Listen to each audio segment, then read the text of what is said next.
I guess since I'm technically talking about health here, I need to give a disclaimer.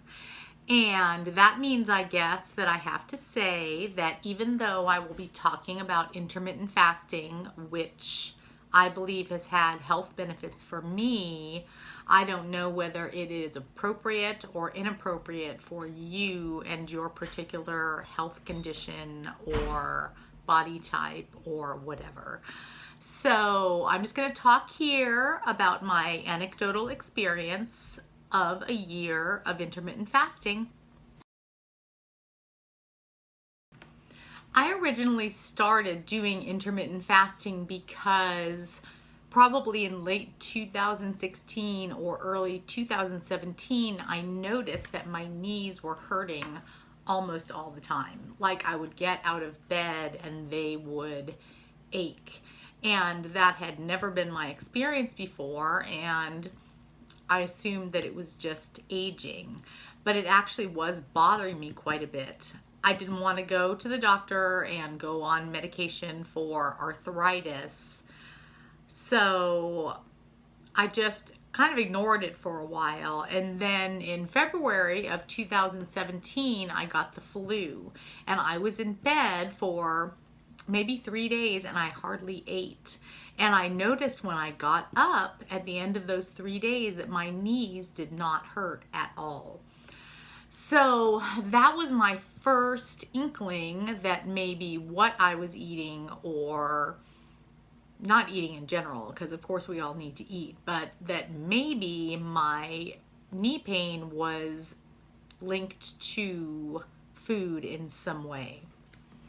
I read a little bit about different anti-inflammatory diets, but that kind of discouraged me because unless I was really, really, really sick, I don't think that I could be very strict about what I can eat and can't eat. I think I would rebel.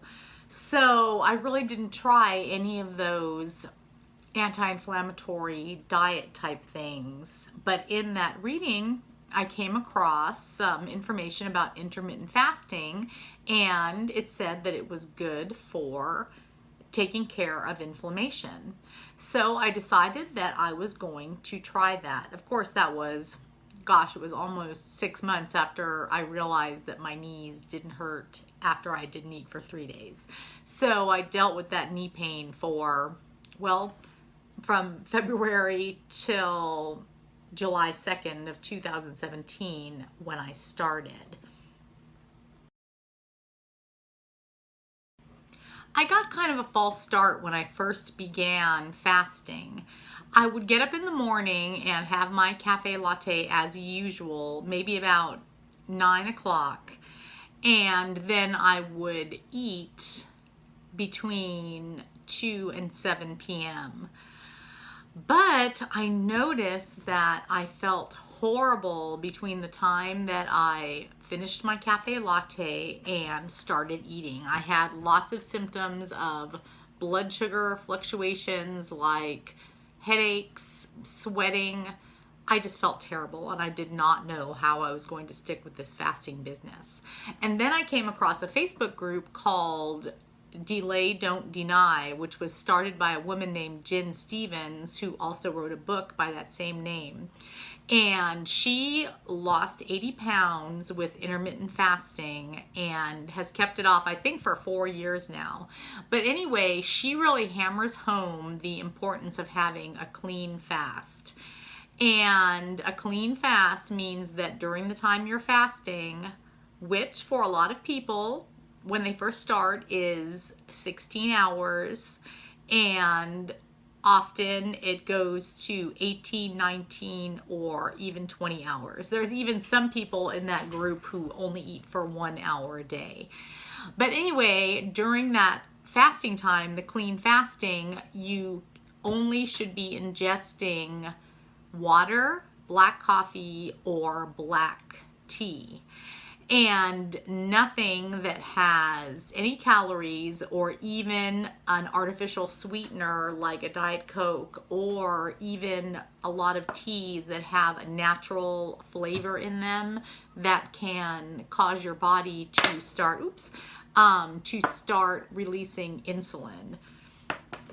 I'm not going to try to explain the science behind all this because I don't really understand it, but I do know that pretty much as soon as I stopped doing the cafe latte in the morning and the eating later, that those uncomfortable symptoms stopped. I never had headaches or sweating or any of those awful feelings that for my entire life I equated with being hungry. Oh, I need to eat. It was pretty quick that I was able to go to a 19-hour fast and a 5-hour eating window. And that was my habit for probably 9 months. I didn't stay from 2 to 7. I went from 11 a.m. to 4 p.m. pretty quickly because I do not want to wait longer than 11 a.m. to have my coffee. But now I can easily go 20, 22, 24 hours without eating. I don't usually go that long, but there have been a few times when I've had to go that long just because of circumstances. And while I do get hungry, you know, my stomach feels hungry and I may be grouchy because I want to eat, I never, ever have any of those symptoms anymore that I was having back when I had that false start. So there's definitely some kind of physiological thing happening in my body, whether it's becoming fat adapted or whatever the terminology is that people use in the keto or paleo world, and I don't do keto or paleo, but they talk about being fat adapted or being a sugar burner or whatever. Something definitely happened in my body so that I stopped having those uncomfortable responses, which I assume is somehow related to blood sugar.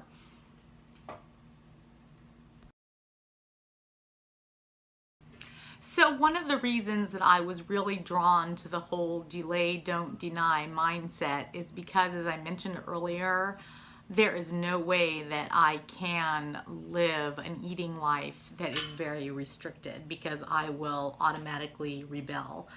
And I like my carbohydrates and I like my sugar and I like my junk food and I don't want to give it up. The one thing that I do is there are a few foods that I don't eat very often or not at all because they make my gallbladder act up and it's really painful to have a gallbladder attack. So that's a decision that's not difficult for me because I don't want to be doubled over in pain with a gallbladder problem and I don't want to have my gallbladder removed. But anyway, I really do eat what I want for 5 to 8 hours every day. And that's not always very healthy food. And another thing is that people ask a lot, they don't ask me necessarily, but it's a question that I've seen in the forum on the Delay Don't Deny Facebook group. The question whether or not intermittent fasting is really just another name for calorie restriction, because people assume that if you're only eating for 5 hours or even less, that you're automatically ingesting less calories than you would normally over a longer period of the day. But I can tell you from experience that I pack in 2,000 to 3,000 calories, not daily, but often. And so I really don't think that this is just another kind of calorie restricted diet. I think one of the reasons that intermittent fasting has been pretty easy for me is that I'm not really an emotional eater. I'm not saying that I've never eaten emotionally, but it is not my main outlet for unhealthily masking or suppressing my emotions. I have other things that I do to do that. So it was not really a problem for me because I have not regularly eaten apart to keep myself alive. I'm really more of an eat to live person. So a lot of people say that they could not restrict their eating to 5 hours a day because they love to eat too much. But I do think also that even if you are a foodie and you really, really like to eat and you like to cook, which I don't, but if you do, I think that you could also get a lot of pleasure and enjoyment from planning what you're going to eat and then making it and eating it. And the fact is that I actually enjoy eating a lot more now probably because I'm hungry. When I start eating, everything tastes really good. And so I think that that is one reason that it's been easy for me. And I don't think that you should assume that you would not be a good fit for intermittent fasting if you really love food, because there's plenty of hours in the day that you could be looking at recipes online and planning what you are going to eat in 19 hours when you do eat. So for about the first 6 or 7 months, I really wanted to ingrain the intermittent fasting habit. So I was pretty strict about only having a 5-hour eating window. And if I was going to go out to dinner or I was going to drink alcohol, I would just start eating later, which I didn't like to do because, like I said, I want to have my coffee while it's still the AM. But after about 8 months, I really started noticing that my knee inflammation had reduced drastically. And right now, actually, I would say that it's gone. My knees don't ever hurt anymore in the way that they did.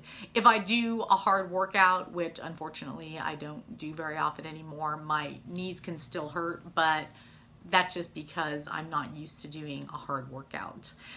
But anyway, after about 8 months, I started being less strict about my eating window, and I started having more 6, 7, and 8-hour eating windows. And that really didn't cause a problem for my weight. The weight that I had lost seemed to stay off, and maybe once every week or every 2 weeks I put on my scale jeans just to make sure that I'm not gaining weight. But one thing that I did notice was that as I loosened my time that I could eat from about 5 hours to 8 hours, that I felt like the other good habits that I sometimes try to build into my life, I wasn't as good about keeping those. So I learned that the structure that I got from a stricter eating window was really beneficial to me in ways that didn't have anything to do with my physical health or my body. One thing I want to say too is that you don't always have to look at your fasting as fitting into a 24-hour period, because it really doesn't always do that. So a lot of times you can say, well, I want to make sure that I fast for at least 16 hours, and you look at your fasting time. From what I've read, the real benefits of fasting kick in at about the 12-hour fasting hour. So if you go 16 hours, that's okay. If I go 16 hours, I feel like I did well. But I think that I feel better if I do go a full 18 or 19 hours. That's what gave me the best results, and it's when I felt mentally the best. Fasting has not been a magic bullet for my figure at all. While I think that I probably have entered the realm of thin, yesterday I was looking at myself, and I think it probably is because of my age, which is almost 50. But if I'm not wearing very many clothes, I really look kind of skinny fat. And I really never looked like that before when I was this thin. The last time I was this slim was back in 2010. I was exercising a lot, plus I was having problems with my gallbladder. So I probably weighed about as much as I weigh now, but my body looked better. I never had a wonderful figure, but I just feel flabbier now, and I think that I need to get back into exercise. But even then, I don't think that I will ever be able to have the body of even a 40-year-old. And I was never super, super fit anyway. But anyway, this did not all of a sudden at almost 50 give me the fabulous, wonderful body of a 25-year-old. And I think I kind of hoped that it would, but it didn't. And I think I'm having issues now that don't really have to do with my weight or what I'm eating. Like, I think that I'm having changes in my hormones that are doing things to my skin that I really don't like. Like, I've got all this weird crepey stuff here, and I'm not really happy with any of that, but I'm just glad not to have a lot of extra pounds on me either to take into the next quarter century.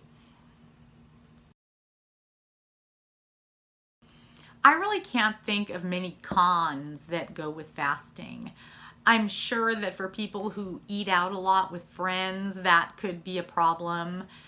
And there's some people, I think, who feel like not eating if other people are eating is rude, and I would never really think that. But I can't think of any cons to it at all. It's very flexible. Like I said, I can expand my eating window. I can even throw it out the window for a weekend. Like, my husband and I go to the Mockingbird conference in Tyler every year, and we leave on Friday morning and we come back Saturday evening, and I pretty much eat and drink that entire time. That's not a problem. You come back and you're maybe a little bit bloated, and in 2 days that's gone. So for me, there really aren't a lot of cons, and the pros are, well, there's a lot of pros. And the main pro for me is that I no longer have knee pain. I am not going into my half-century mark being overweight, which is nice because I know that it gets harder to lose weight as you get older. But like I said, I've got this skinny fat problem, so I probably need to make sure that I build up my muscle mass, which is supposed to be good for keeping fat off in the long run. And 3, the positive is how the fasting became a practice for me. Not really a spiritual practice, but since I am not a person who really keeps a lot of schedules or things like that, it put a rhythm in my life that I think was kind of subconsciously beneficial to me. And I'm glad I'm doing this video because I've had to think about fasting, and it was really just last week that I realized how important it had become to me as a structure. So as a person who doesn't have an external schedule imposed on me because I don't have to go to a job every day, I mean, I get up at pretty much the same time every day, and I still have kids I need to feed in the morning, etc., etc., but I don't have a lot of external pressure giving me the structure that I think we humans do need to be mentally healthy.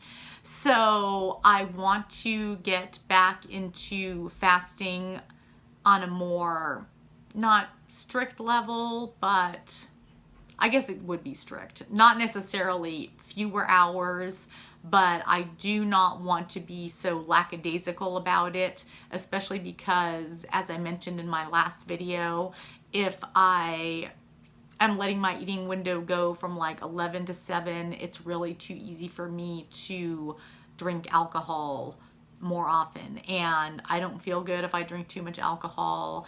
And I literally do not trust myself to not become an alcoholic when I'm 50. So I need to put that aside. And I think by going back to more regular fasting hours, I will hopefully prevent myself from falling down into a pit like that. Anyway, I think I've said all I want to say about fasting.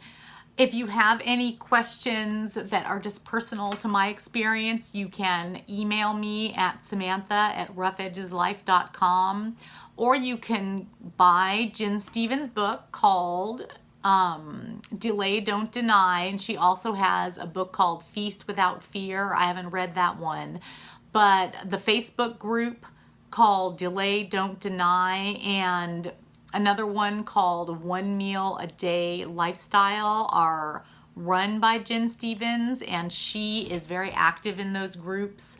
And not only is she active there, but I think there's 20,000 people there who've been doing intermittent fasting on a regular basis. And any questions that you have that I don't have any experience with or can't answer, I'm sure you could have answered there. So thank you for watching this, and give intermittent fasting a try if you are interested in that. See you later. Bye.